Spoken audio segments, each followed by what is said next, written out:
Good morning student. मैं doctor वंदना Akodia, government college Bundi. बच्चों, हम कार्बोक्सिलिक अम्ल के बारे में पढ़ रहे हैं। पिछले वीडियो में हमने कार्बोक्सिलिक अम्ल के बारे में पढ़ा था। उसमें हमने उसकी कुछ प्रिपरेशंस पढ़ी थी। साथ ही हमने ये जाना था कि कार्बोक्सिलिक अम्ल में दो क्रियात्मक समूह उपस्थित होते हैं, एक कार्बोनिल ग्रुप होता है और दूसरा हमारा हाइड्रोक्सिल ग्रुप होता है। आज बच्चों हम इसके आगे की सिंथेसिस पढ़ेंगे। तो फर्स्ट हमारी जो सिंथेसिस है वो है हाइड्रोलिसिस ऑफ एसिड डेरिवेटिव, यानी कि यदि हम जो एसिड डेरिवेटिव है उनका हाइड्रोलिसिस करें तो हमें एसिड मिलते हैं। यानी कि कार्बोक्सिलिक अम्लों के जो व्युत्पन्न हैं वे कार्बनिक यौगिक हैं जो जल अपघटन द्वारा कार्बोक्सिलिक अम्लों में परिवर्तित हो जाते हैं। तो सिंपल सी रिएक्शन है, आप यहाँ पर देखिए कि ये आपका RCOX एक्स यहाँ पे कुछ भी हो सकता है। इसके अपन वाटर की प्रेजेंस में हाइड्रोलिसिस करा रहे, एसिड बेस जो भी हमने लिया है, और हमें यहाँ पर एसिड प्राप्त होता है। जनरली अम्ल व्युत्पन्नों को सम्मिलित रूप से एसिल व्युत्पन्न भी कहते हैं, क्योंकि इनमें एसिल समूह होता है। RCO ग्रुप जो होता है उसे हम एसिल समूह कहते हैं, एसाइल समूह कहते हैं, इसलिए इनको हम जनरली एसिल व्युत्पन्न या एसिल डेरिवेटिव भी कहते हैं। अब बच्चों यहाँ पर जो x वैल्यू है, x यहाँ पर कुछ भी हो सकता है। यदि यहाँ पर x की जगह Cl है तो एसिटिल क्लोराइड हो जाएगा, OR है तो यहाँ एस्टर हो जाएगा, NH2 है तो यहाँ अमाइड हो जाएगा, OCOR है तो यहाँ एसिड एनहाइड्राइड हो जाएगा। अब एसिड डेरिवेटिव के हाइड्रोलिसिस से यदि हम किसी भी एसिड या बेस की उपस्थिति में यदि हम इसका हाइड्रोलिसिस करें तो हमें एसिड मिलता है। यानी कि यदि हम एसिटिल क्लोराइड का हाइड्रोलिसिस करेंगे तो HCl निकलने के बाद हमें एसिड मिलेगा। यदि अमाइड होगा तो अमोनिया निकलेगी और हमें एसिड मिलेगा। इसी तरह एस्टर के हाइड्रोलिसिस से हमें अल्कोहल यहाँ पे निकलकर हमें एसिड मिलेगा। यदि हम एसिटिक एनहाइड्राइड है तो हमें यहाँ पर 2 मॉलिक्यूल एसिड के मिलेंगे। अब बच्चों यदि हम इसकी मैकेनिज्म देखें तो मैकेनिज्म में जितने भी अम्ल व्युत्पन्न का जल अपघटन यदि नाभिक एसिड प्रतिस्थापन विधि होती है, और इसके प्रोसेस को यदि हम समझें तो आप सिंपल सी मैकेनिज्म देखिए कि सबसे पहले यहाँ पर आपका जो OH है वो CO ग्रुप पर अटैक करता है, और CO ग्रुप पर अटैक करने के बाद में यहाँ पर आपका वाटर मॉलिक्यूल जुड़ गया, और वाटर मॉलिक्यूल जुड़ने के बाद में यहाँ से X as a relieving group निकल जाएगा और आपका ये पूरा एसिड में ये कन्वर्ट हो जाता है। इसी तरह से बच्चों हम जितने भी ग्रिनार्ड रिएजेंट है यदि उसका हम कार्बोक्सिलेशन करवाएं तो भी हमें एसिड डेरिवेटिव मिलता है। जनरली ग्रिनार्ड अभिकर्मक की अभिक्रिया कार्बन डाइऑक्साइड के साथ कराने पर मैग्नीशियम कार्बोक्सिलेट बनता है, जिसका कि हम खनिज अम्ल की उपस्थिति में जल अपघटन कराते हैं तो ग्रिनार्ड अभिकर्मक से एक अधिक कार्बन परमाणु वाला, बच्चों यहाँ पर एक ध्यान देने वाली बात यह है कि हमें एक अधिक कार्बन परमाणु वाला कार्बोक्सिलिक अम्ल मिलता है, यानी एक ज़्यादा मिलेगा। यहाँ पे सिंपल सा पहले हमने ग्रिनार्ड रिएजेंट्स RX Mg और ईथर की प्रेजेंस में हमने ग्रिनार्ड रिएजेंट बनाया, जिसकी कार्बन डाइऑक्साइड से रिएक्शन कराने पर हमें ये इंटरमीडिएट बना, जिसके हाइड्रोलिसिस से हमें एसिड प्राप्त हुआ। इस अभिक्रिया में एल्किल व एरिल हैलाइड एक नए CC एकल बंध बनने के साथ कार्बोक्सिलिक अम्ल में परिवर्तित हो जाते हैं। बच्चों यदि हम इसकी मैकेनिज्म देखें तो ये एक नाभिक स्नेही योगात्मक अभिक्रिया होती है, जिसमें कार्बन मैग्नीशियम हैलाइड का कार्बन डाइऑक्साइड से CO बंध पर योग होता है। अभिक्रिया निम्न पदों में संपन्न होती है। फर्स्ट पद हमारा क्या है कि हमारा जो CO है RMgX से रिएक्शन करेगा, यानी कि कार्बन मैग्नीशियम हैलाइड का कार्बन डाइऑक्साइड के C डबल बॉन्ड O बंध पर नाभिक स्नेही योग होता है। ये आपका नाभिक स्नेही बना। फिर क्या होगा, जलीय HCl द्वारा कार्बोक्सिलेट आयन का प्रोटोनीकरण हो जाता है। अब ये जो आपका प्रोटोनीकरण हाइड्रोलिसिस कराएंगे तो यहाँ से एसिड निकल जाएगा और MgXOH हमारा यहाँ पर बन जाएगा। इसी तरह से हम इससे सिंपल प्रोपोनिक एसिड प्राप्त कर सकते हैं। यहाँ पर हमने R की जगह पर कौन सा ग्रुप ले लिया, CH3CH2। अब बच्चों मैंने कहा कि एक अधिक कार्बन वाला हमारा एसिड बनेगा। अब कार्बन डाइऑक्साइड से रिएक्शन करवाई, ये ग्रिनार्ड रिएजेंट हमने ये लिया, तो हमें जो एक अधिक कार्बन परमाणु वाला यानी कि प्रोपेनोइक एसिड प्राप्त हुआ है। इसी तरह से बच्चों हम यदि बीटा कीटो एस्टर है उनके साथ भी यदि हम रिएक्शन करवाएं तो भी हमें एसिड प्राप्त होते हैं। यानी कि एल्किल हैलाइडों के कार्बोक्सिलिक अम्ल बनाने की ये एक बहुत ही अच्छी विधि है। सिंपल से RX की हम मेलोनिक एस्टर से सिंथेसिस करते हैं और हमें एक एसिड मिल जाता है। बच्चों जनरली इसकी यदि हम मैकेनिज्म देखें तो मैकेनिज्म में आप ये देखेंगे कि सबसे पहले जो मेलोनिक एस्टर का जो सोडियम लवण बनता है, यानी कि सबसे पहले यहाँ पर इनोलेट आयन बनेगा। वो कैसे बनेगा कि जो मेलोनिक एस्टर है मोनोकार्बनिक यौगिकों की अपेक्षा अधिक अम्लीय होता है। क्यों होता है? क्योंकि इसके अंदर अल्फा हाइड्रोजन 2 इलेक्ट्रॉन आकर्षित समूह से घिरा रहता है। इस कारण से क्या होता है बच्चों, यहाँ पर जो मेलोनिक एस्टर है सोडियम एथोक्साइड से क्रिया आसानी से कर लेता है और हमें इनोलेट आयन यानी कि अल्फा कार्ब एनायन हमें जो हमें बना हुआ दिखाई देता है। अब आप यहाँ पर देखिए कि आपका ये जो है CH2 ग्रुप वो एक्टिव मिथाइल ग्रुप है। जब ये एक्टिव मिथाइल ग्रुप क्यों है? क्योंकि इसके दोनों तरफ CO ग्रुप हैं और ये क्या करते हैं, इलेक्ट्रॉन अट्रैक्टिंग ग्रुप हैं। तो यहाँ पर जो आपका CH2 है वो इजीली प्रोटॉन लिबरेट कर देता है। प्रोटॉन लिबरेट नहीं करता, मतलब आसानी से प्रोटॉन निकाल देता है। अब आप देखिए यहाँ पे हम सोडियम इथॉक्साइड से जब रिएक्शन कराते हैं तो सोडियम मेलोनिक एस्टर बनता है जो कि आपका अल्फा कार्ब एनायन है। सेकंड स्टेप के अंदर बच्चों क्या होगा? सेकंड स्टेप के अंदर जो आपका इनोलेट आयन है वो एक बहुत ही अच्छा न्यूक्लियोफाइल होता है और यह एक एल्किल हैलाइड के साथ न्यूक्लियोफिलिक सब्स्टिट्यूशन क्रिया द्वारा अल्फा एल्किलीकृत मेलोनेट एस्टर बनाता है। यानी कि आपका यहाँ पर देखिए ये सोडियम जुड़ गया, सोडियम से जुड़ने के बाद RX से रिएक्शन कराई तो यहाँ सोडियम की जगह R ग्रुप बन गया, यानी कि हमें एल्काइलेटेड मेलोनेट एस्टर बनता है। आवश्यकता अनुसार यदि हम दोबारा से इसका द्वितीयक एल्किलीकरण भी किया जा सकता है क्योंकि इसमें CH2 ग्रुप प्रेजेंट है। कौन सा CH2 ग्रुप प्रेजेंट है? ये, यानी कि यहाँ पे 2 प्रोटॉन है। अभी हमने एक प्रोटॉन का रिप्लेस किया है, हम चाहें तो यहाँ पर दूसरे प्रोटॉन को भी रिप्लेस कर सकते हैं। आप यहाँ पर देखिए वापस से हमको सिंपल वही सोडियम थॉक्साइड से रिएक्शन करवाएंगे तो हमारा एनाइन बनेगा जिसकी कि हम RX से रिएक्शन करवाने पर, अल्काइल हैलाइड से रिएक्शन करवाने पर हमें ये मिलेगा। इसका जो थर्ड स्टेप होता है यानी कि जब हम वो क्या होता है कि जल अपघटन तथा विकार्बोक्सिलीकरण होता है। जब एल्किलीकृत या द्वि एल्किलीकृत मेलोनिक एस्टर का जलीय HCl के साथ यदि हम उसको गर्म किया जाता है तो अल्फा प्रतिस्थापी मेलोनिक अम्ल प्राप्त होता है और ये अल्फा प्रतिस्थापी जो मेलोनिक अम्ल को हम तुरंत गर्म करें तो यह विकार्बोक्सिलीकृत हो जाता है और इसके फलस्वरूप हमें क्या मिलता है? एल्किल हैलाइड से 2 या अधिक कार्बन परमाणु वाला कार्बोक्सिलिक अम्ल प्राप्त होता है। तो यहाँ पर बच्चों आप रिएक्शन देखिए कि एल्काइल हाइड्रोलिसिस करवाया, हाइड्रोलिसिस करवाने पे क्या हुआ, यहाँ से दोनों ग्रुप निकल गए और यहाँ पे डी कार्बोक्सिलेशन करवाने पर क्या हुआ, एक CO ग्रुप यहाँ से निकल गया और हमें एसिड मिला। इसी तरह से बच्चों जिस तरह से हमने मेलोनिक एस्टर से एसिड प्राप्त किया, इसी तरह हम एसिटोएसिटिक एस्टर से भी आसानी से प्राप्त कर सकते हैं क्योंकि इसमें भी एक एक्टिव मिथाइल ग्रुप होता है CH2। सिंपल सा वही प्रोसीजर है कि जो मेलोनिक एस्टर संश्लेषण के समान ही हम एसिटोएसिटिक एस्टर संश्लेषण भी कर सकते हैं।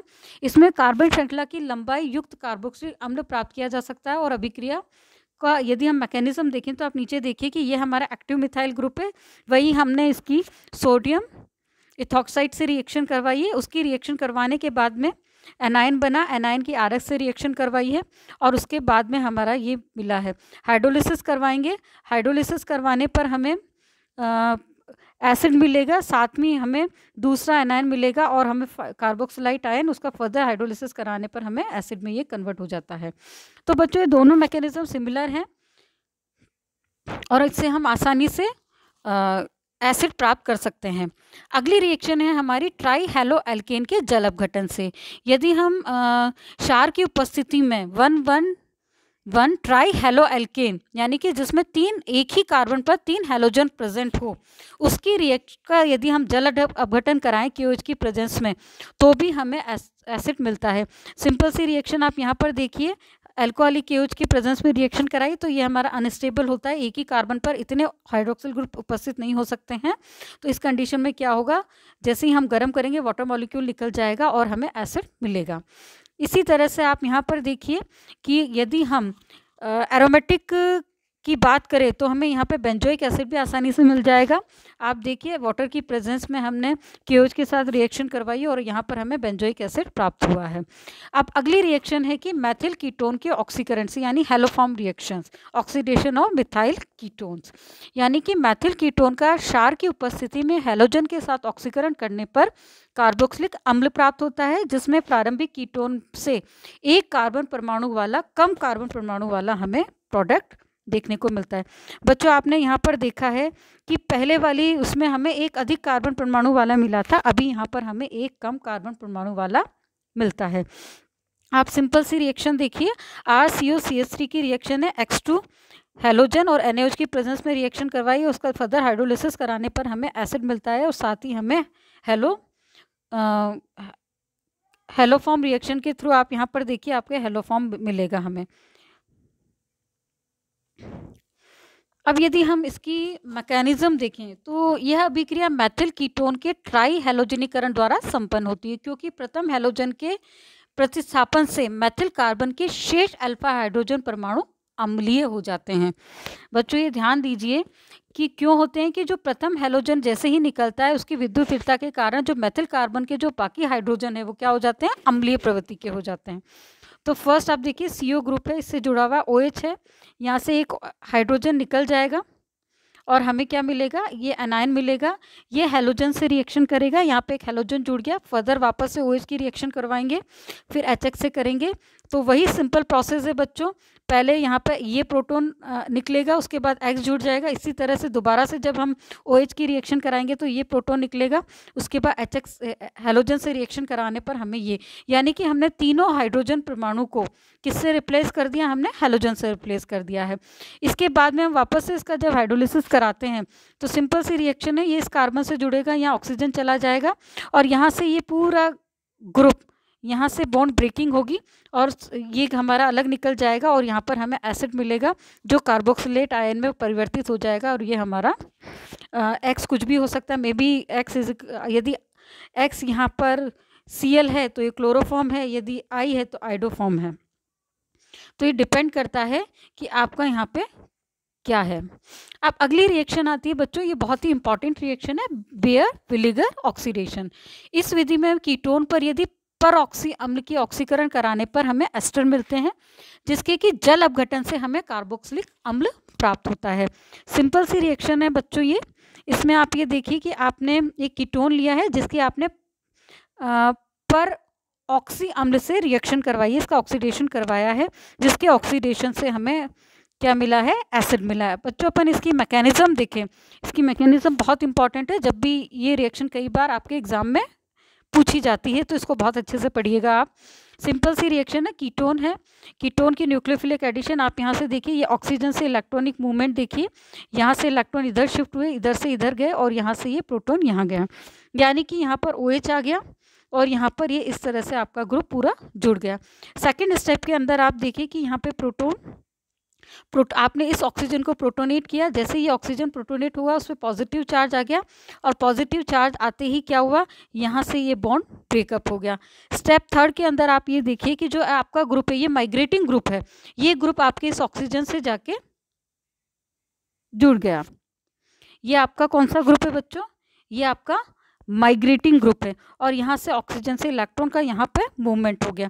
तो यहाँ पर आपका क्या बना, एस्टर बना फोर्थ स्टेप के अंदर और यहाँ पर आपका बेंजोइक एसिड निकल चुका है।